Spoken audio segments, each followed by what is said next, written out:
Pauta em debate. Oferecimento Vilagem de Engenho. Fone 3154-8004. Bateria Impact e Construtora Prestes. Olá, boa noite, seja bem-vindo. O Pauta em Debate está no ar.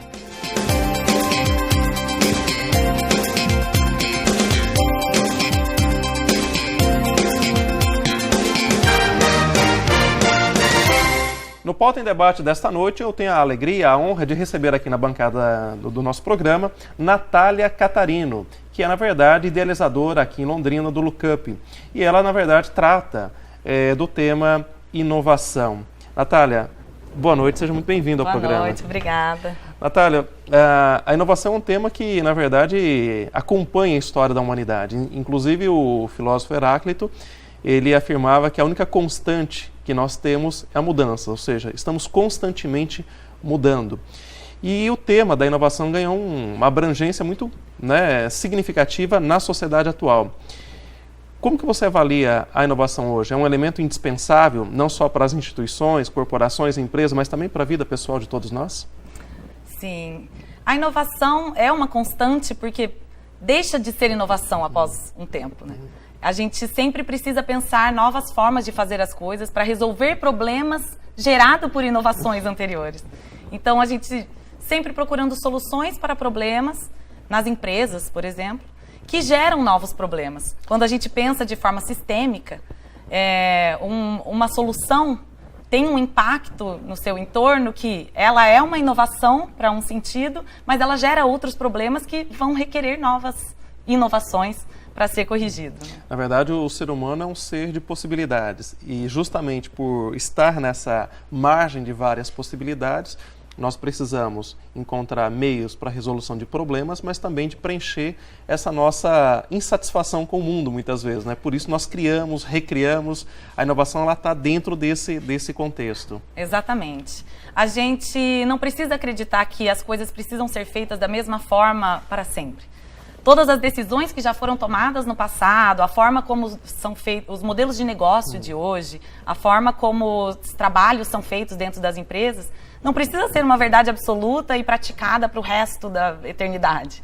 Então, a inovação é necessária por isso, para suprir novas formas de trabalhar, para que a gente se adapte e seja mais feliz no trabalho. Então, a inovação, no que a gente trabalha no Lookup, essas experiências que a gente cria dentro das empresas, é para suprir essas necessidades, para que a gente aprenda a fazer negócios de forma mais correta, para que a gente corrija tudo que a gente acha que hoje no mundo não está funcionando, não precisa continuar sendo feito dessa forma. A gente tem possibilidade de tratar os funcionários de forma diferente, fazer reuniões mais colaborativas, trazer pessoas multidisciplinares para resolver um problema de gestão que muitas vezes hoje são resolvidos entre quatro paredes, entre gestores. A gente pode reunir pessoas, os seus clientes, os seus vendedores para ajudar a solucionar esses problemas. Isso tudo é inovação, isso tudo traz novas formas de trabalhar e novos resultados. Ou seja, você tem novas metodologias e quebra de paradigmas, né? Porque na medida que você cria, você está recriando os paradigmas que muitas vezes sustentaram uma geração, por exemplo, né? Exatamente. Quer dizer, esse é o caráter novo, né? Você é conhecida aqui em Londrina pelo seu caráter também inovador, né? Lá na Lookup. E você andou já pelo mundo, em São Paulo, fez vários cursos e trouxe aqui uma metodologia nova para Londrina, que é a metodologia do Design Thinking.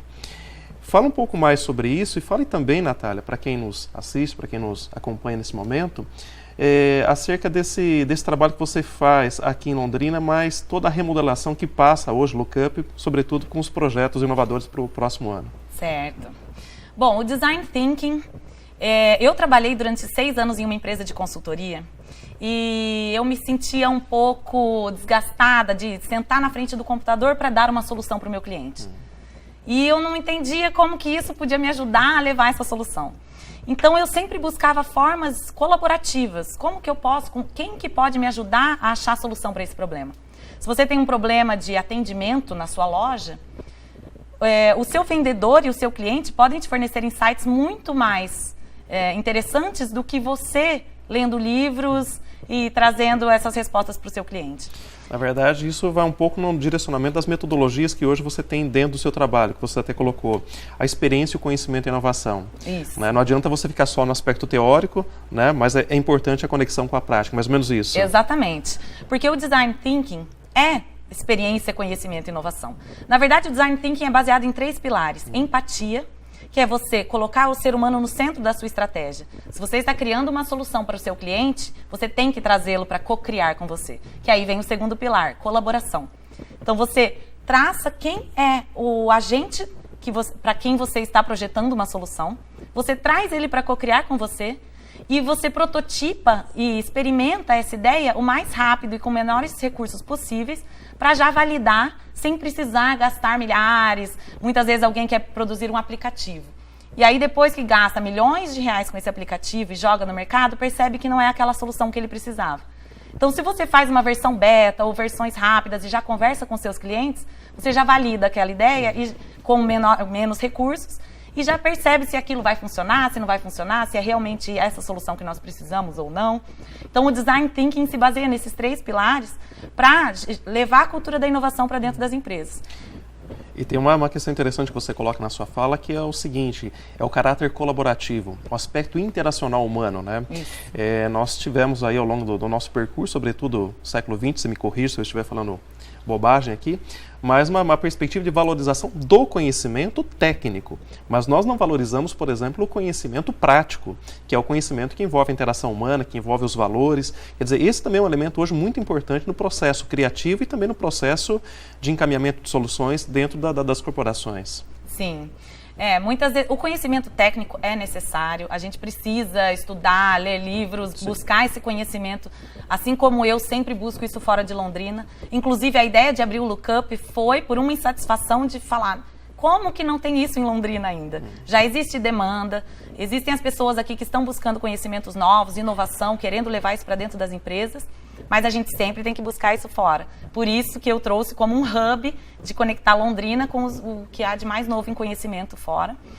Mas se não há a aplicação desse conhecimento de forma colaborativa, que você possa trazer os seus insights para problemas até diversos da sua área, se você ficar só ali na sua área, também a gente limita muito a forma de ampliar o pensamento. Acho que a colaboração é um dos passos mais importantes para a inovação. E é interessante, Natália, que você fala, a inovação não para, é sempre um processo de mudança. Agora, tem um elemento importante também, porque todo o processo de mudança, ele aponta para uma sustentabilidade do processo. Quer dizer, a sustentabilidade também faz parte disso, ou seja, olhar para o futuro na perspectiva de avaliar quanto tempo eu estarei no mercado, eu estarei no processo, né? A sustentabilidade, então, perpassa também toda essa metodologia? A sustentabilidade, eu acho que é um dos pontos principais. Porque tanto a sustentabilidade como a empresa em relação ao seu entorno, a empresa em relação, pensando globalmente, e como nós também, como indivíduos. Porque fazer as coisas de forma sustentável é a forma correta. Não tem por que a gente trabalhar inovações, trabalhar mudanças que não sejam sustentáveis ao longo do tempo. Então, sustentabilidade não apenas pensando como ecossustentável, mas a sustentabilidade a permanência do processo, do impacto, né, da inovação em todo o entorno da empresa. E a sua permanência. Natália, já caminhando para o final da nossa entrevista aqui, hoje você está num outro endereço aqui em Londrina, na Juntos, né? Isso. Que é numa outra sede também. Fala um pouco sobre essas mudanças e também o novo endereço. O Lookup passou por uma super reestruturação e agora nós somos para dentro do Juntos da Faria Lima e até uma certa mudança na estrutura do nosso negócio. Nós viramos um lab de experimentação para espaços compartilhados. Porque trabalhar a economia compartilhada está no cerne do nosso negócio. Então, nada fez mais sentido do que estar dentro de um espaço colaborativo. Então, agora nós estamos dentro do Juntos da Faria Lima, que é na Rua Faria Lima, número 755, logo depois do Valentino ali. E aí a gente está com uma nova metodologia, a gente vai levar os nossos workshops. A partir da semana que vem, a partir de segunda-feira, dia 26, nós vamos lançar o calendário do final do ano. Então tem bastante novidade vindo por aí. E para encerrar, deixa o seu telefone. Nosso telefone é 9912-1230, agora que nós mudamos de espaço, estamos com o celular. E qualquer coisa também é curtir a nossa fanpage, que é facebook.com/lablookup, que lá a gente coloca todas as novidades por lá. Natália, eu quero agradecer imensamente a sua presença. Eu que agradeço, muito obrigada pelo convite novamente. E o espaço fica aberto aqui para ti. Muito obrigada. Nós vamos para um rápido intervalo comercial e voltamos já na sequência com mais informações para você.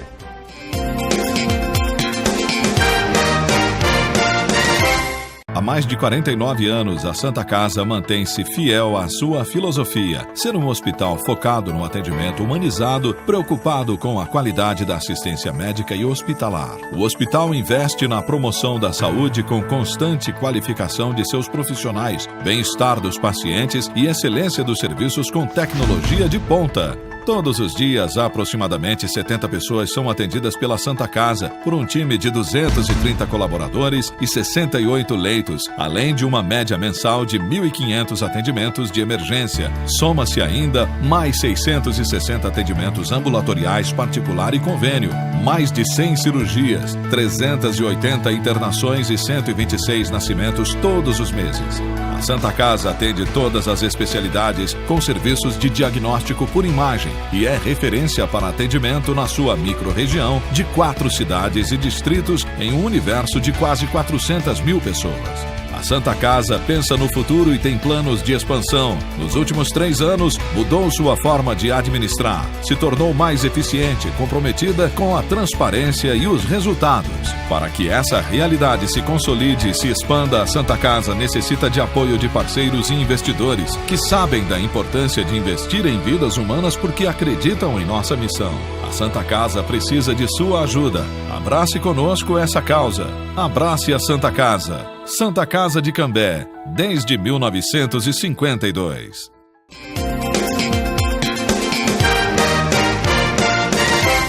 Estamos de volta com o Pauta em Debate. Eu tenho a satisfação de receber aqui na bancada o professor, consultor e também palestrante Gleiton Lima para tratar do assunto da sustentabilidade econômica. Gleiton, seja bem-vindo, boa noite. Boa noite. Você já esteve aqui numa outra oportunidade, nós falamos de sustentabilidade, uma perspectiva mais ambiental. Inclusive, um dos elementos, o tripé da responsabilidade social, ela fala justamente da sustentabilidade social, ambiental e econômica. Vamos então tirar uma brecha aqui, vamos falar hoje da sustentabilidade econômica. E eu acho que nós temos um tema aqui interessante que perpassa a questão da reforma da Previdência. Hoje é um debate que está colocado no âmbito político brasileiro e que, de certa forma, está vinculado à sustentabilidade econômica, ou seja, como que nós planejamos, pensamos a nossa aposentadoria futura. Como que você avalia esse tema hoje aqui no Brasil, a reforma da Previdência? Eu acho, Clodomiro, primeiramente tem que deixar claro que ela vai acontecer. Ela é necessária, precisa ser feita. Há um atraso no Brasil, em alguns momentos, aí, cerca de quase 2 décadas, tentou-se fazer. O governo que estava em questão no poder não conseguiu fazer porque as centrais sindicais, mais um partido que depois acabou sucedendo a esse mesmo poder, não permitiu essa reforma. Então a reforma atrasou.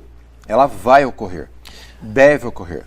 Quando você fala que ela tem que necessariamente ocorrer, te pergunto o seguinte, Gleiton. Isso é em razão de pensar o tamanho do Estado, um Estado que hoje não é mais suficientemente capaz de dar conta da Previdência, ou é em razão da implantação de um modelo de Estado, digamos, mais liberal que está na pauta hoje? Como você avalia? As duas caminham juntas, Essa minimização do Estado, ela caminha com a mudança necessária de que o Estado não é mais o plenipotenciário que ele era. Se nós tivéssemos imaginado no instante em que o Estado era pleno, e eu não estou falando nem de quando começou o projeto previdenciário em Vargas, mas desde os regimes militares, ele tivesse feito poupança com o dinheiro que entrou, é uma conta simples. Você pega o dinheiro de todo mundo durante 30 anos e investe de forma correta. Ao final de 30 anos, você teria uma poupança exemplar que você permitiria não só remunerar aqueles que investiram nessa previdência pública, como bancar as previdências até o seu final.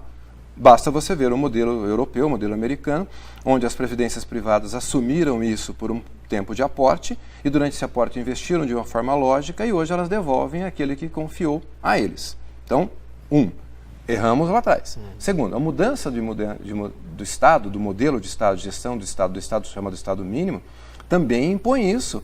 E não atingiu as previdências privadas europeias ou norte-americanas.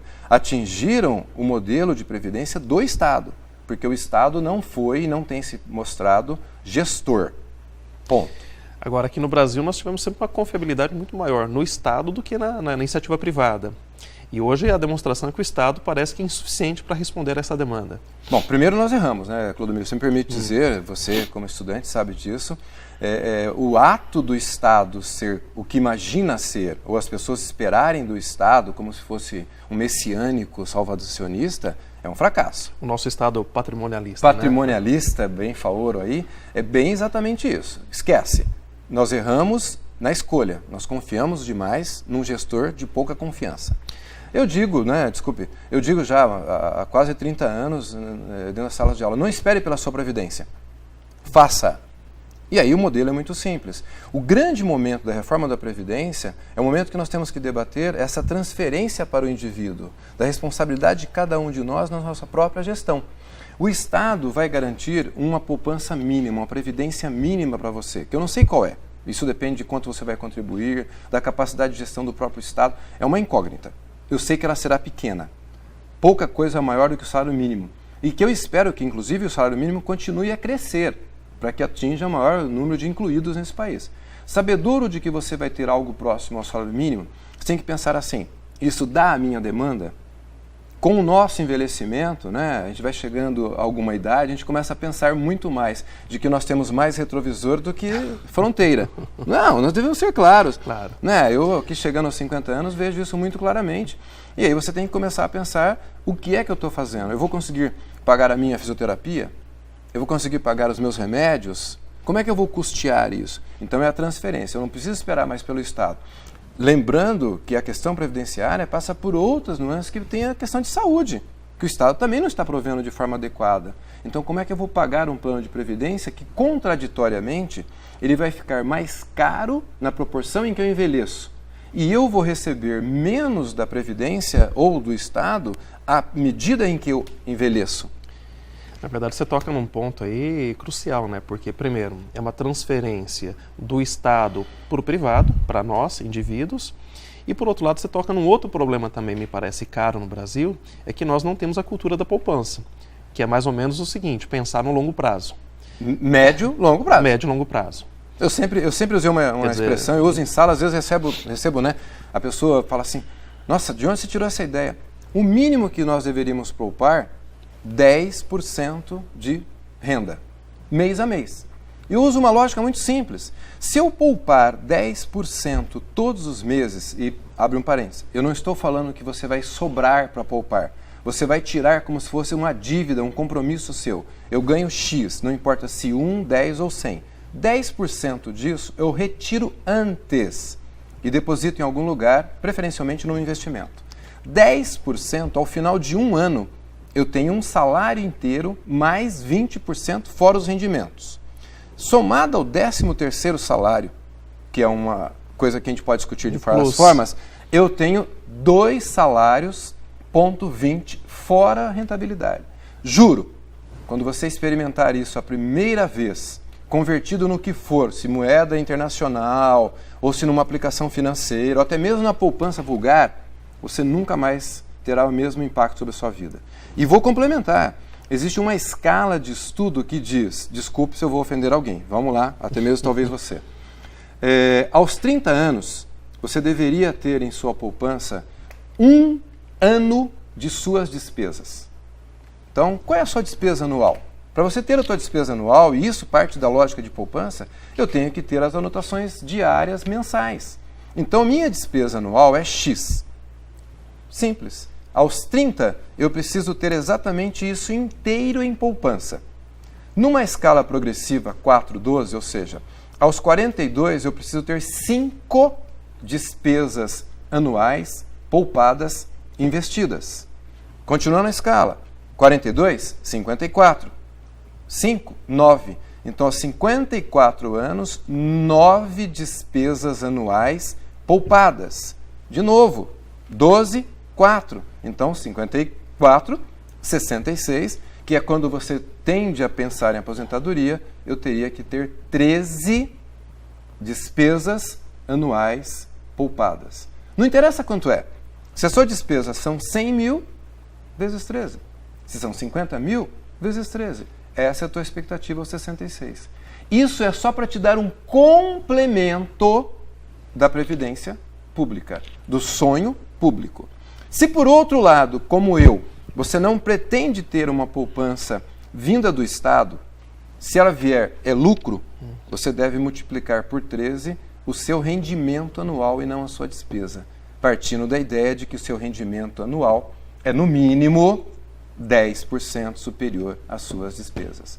Essa é a escala que advoga no mundo inteiro. Na verdade, no mundo inteiro. Agora, no Brasil, nós temos o quê? Nós temos um lastreamento dado pelo crédito e não pela poupança. Quer dizer, essa lógica que você nos apresenta aqui pode chocar a muitos, né? Porque nós estamos na contramão do processo. E com esse cenário agora bastante complexo, né, em relação a uma reforma previdenciária. A contramão, Clodomiro, chegou na iminência, né? Vou usar um jargão aqui, é o hiato que está adiante. Você venceu, você não tem o que fazer. Você vai ter que cumprir, o teu prazo é agora, você não tem mais. Se nós tivéssemos feito a reforma há 20 anos, nós teríamos tido esse fôlego para negociar. Hoje não tem. Você está na beira do abismo e não dá para você dar um passo. Porque a beira do abismo no passo é catástrofe. Você vai ter que repensar a sua lógica e, no mínimo, começar a gastar igual ao que você ganha, para um segundo momento 10% menos de gasto para fazer poupança, e aí construir esse processo. Na verdade, né, Gleito, já encerrando a nossa entrevista, muito interessante a tua colocação aqui, isso perpassa por um processo educacional tremendo, né? Quer dizer, sim, educação financeira lá na escola, sim, né? Sim. A criança começa a ter essa noção já desde pequena, até na compra do sorvete, na compra da bala, ela poder fazer alguns cálculos que nós não fazemos. Não fizemos. Não fizemos. O que eu recomendo sempre às pessoas é uma coisa muito simples. Sente com o seu filho, desde muito jovem, para que ele tenha essa percepção. Do que é aquilo? Por exemplo, eu sou professor, nós somos professores, palestrantes, professores. Quanto custa uma hora aula? Então, quanto eu preciso isso em sorvete? Quanto custa isso? A luz que você não desligou. Faça uma escala progressiva. Isso é educação financeira. Gleito, eu quero te agradecer imensamente pela sua entrevista. Volte outras vezes, assunto interessantíssimo. Quero agradecer a oportunidade. Eu acho que não só esse tema da própria Previdência vai continuar, e é sempre uma oportunidade de falar de um tema tão importante que é a sustentabilidade. Muito obrigado. Eu que agradeço. Você que deseja morar bem, preste atenção nesse recadinho. Vamos falar de uma coisa boa. Aliás, do melhor negócio imobiliário dos últimos tempos na região norte da cidade. O Jardim Verona. Apenas 3 minutos da Saúl Elquinde ao lado do Jardim Maria Cecília, que você conhece tão bem. Terrenos a partir de 252 metros quadrados com 12 metros de frente. Uma metragem que permite, por exemplo, 2 casas geminadas. Agora, o melhor, tudo isso com parcelas a partir de R$ 595. Meu amigo, olha só o que estou dizendo. Você vai morar a 3 minutos da Saúl Elquinde e ao lado do Maria Cecília, com parcelas a partir de R$ 595. É bom demais. Agora, para ser melhor ainda, é importante você saber quem garante o Jardim Verona. A Protenge Urbanismo, uma empresa com 30 anos de mercado e com mais de 10 loteamentos entregues aí na região norte. Então, você já sabe, quer morar bem a 3 minutos da Saúl, pagando pouco? É só no Jardim Verona. Procure hoje mesmo o plantão de vendas, que fica na Saúl Elquinde 3139, ao lado do Corpo de Bombeiros. Ou ligue agora 3356-6060. Nós vamos para um breve intervalo comercial e voltamos na sequência com mais informações para você.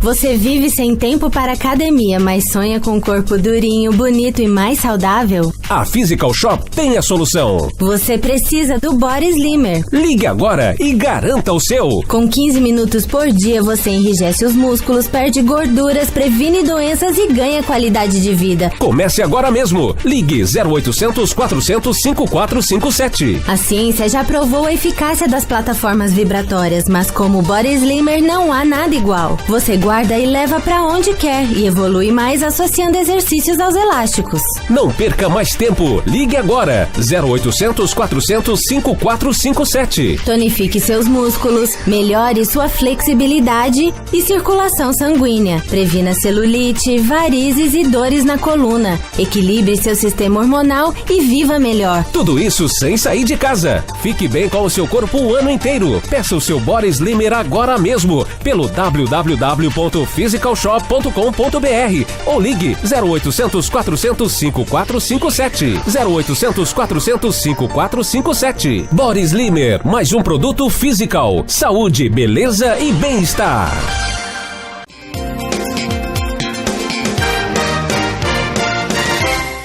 Meu amigo, minha amiga, eu acho que nesta noite nós tratamos aqui de dois assuntos muito interessantes. A questão da inovação e a questão da sustentabilidade econômica. Aliás, dois temas que estão praticamente casados. É fundamental a percepção de que tudo na realidade está em constante mudança. E aquela nossa percepção de que a aposentadoria é algo plenamente definitivo, isso já não é mais uma realidade, até porque nós temos uma reforma da Previdência batendo às nossas portas. O discurso aqui feito pelo professor Gleiton Lima é muito interessante e nos chama a atenção para a necessidade de planejamento futuro, do ponto de vista de uma sustentabilidade econômica. Eu espero que você tenha gostado do nosso programa. Acompanhe os vídeos no YouTube e também no nosso Facebook. Agradeço mais uma vez a sua audiência, a sua sintonia. Um grande abraço, tenha uma boa noite e uma ótima semana.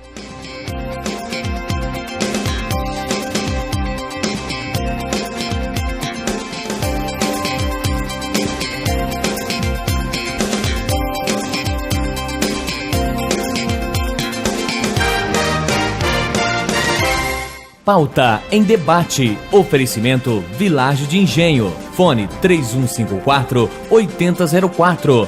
Bateria Impact e Construtora Prestes.